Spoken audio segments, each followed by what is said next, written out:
Iran దేశం ఒక spiritual leader చెప్పారు, ఇస్రాయేల్ ఒక దేశముగా ఉండనీయకుండా వారిని భూమి మీద నుండి తొడచి వేసేదాం.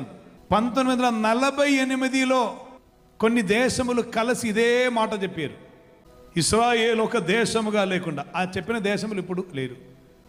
ఆ తర్వాత 67లో ఆ యుద్ధముకే పేరేం తెలుసా? 6 Day War.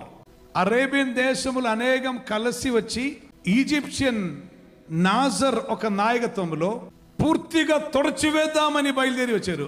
6 రోజులు ఇస్రాయేల్ క్లియర్ చేశారు. ఇది చరిత్రం. 6 రోజులో. మీరు 48లో వారికి ఉన్న యుద్ధం మీరు చూస్తే వచ్చిన వారు మిడతల దండ అందగా తీసుకుని వచ్చి చెప్పారు, తొడచివేసేద్దాం. అప్పుడు ఇస్రాయేల్ మిలిటరీ క్యాప్టెన్కి అక్కడ కుక్ చేసిన ఒక కుక్ చెప్పిన ఒక మాట ఉంది.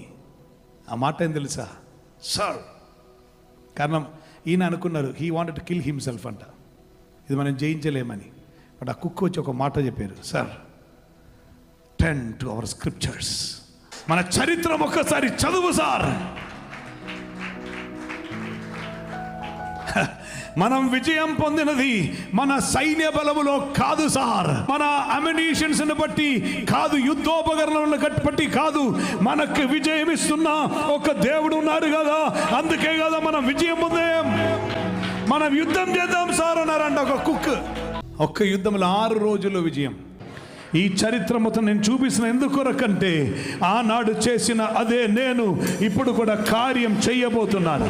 ఒక్క వ్యక్తిని పట్టుకొని ఒక్క గొప్ప యుద్ధమును జరిపించి విజయం ఇచ్చుటకు శక్తి గల ఒక దేవుడు ఉన్నారు. Not because he is powerful, this man is powerful, but my God is all powerful. మనిషికున్న పరాక్రమమును బట్టి కాదు, మనిషికున్న బలమును బట్టి కాదు, ఆయనను బలపరుస్తున్న సర్వశక్తి గల ఒక దేవుడు ఉన్నారు గనుక. Now listen very carefully. నీకున్న బలం కాదు, నీకున్న సైన్య బలం కాదు, నీకున్న ఘనత కాదు, నీకున్న పదవి కాదు. I heard somebody saying అధికార పదములో మన వాళ్ళు లేరంట. పరమాధికారి మన నాన్న ఉన్నారు కదా. అధికార యంత్రములో మన వాళ్ళు లేరంట, అందుకే ఏదని జరుగుతున్నదని. పరమాధికారి అయి ఉండి కార్యములు నిర్వహిస్తున్న, కాల చక్రం తిప్పుతున్న ఒక్క తండ్రి మనకున్నారు. ఆయన మన రాజువై ఉన్నారు, ఆయన మన ప్రభువై ఉన్నారు, ఆయన మన దేవుడవై ఉన్నారు. అబ్బో తండ్రి అని మనం మొరబెట్టవచ్చు.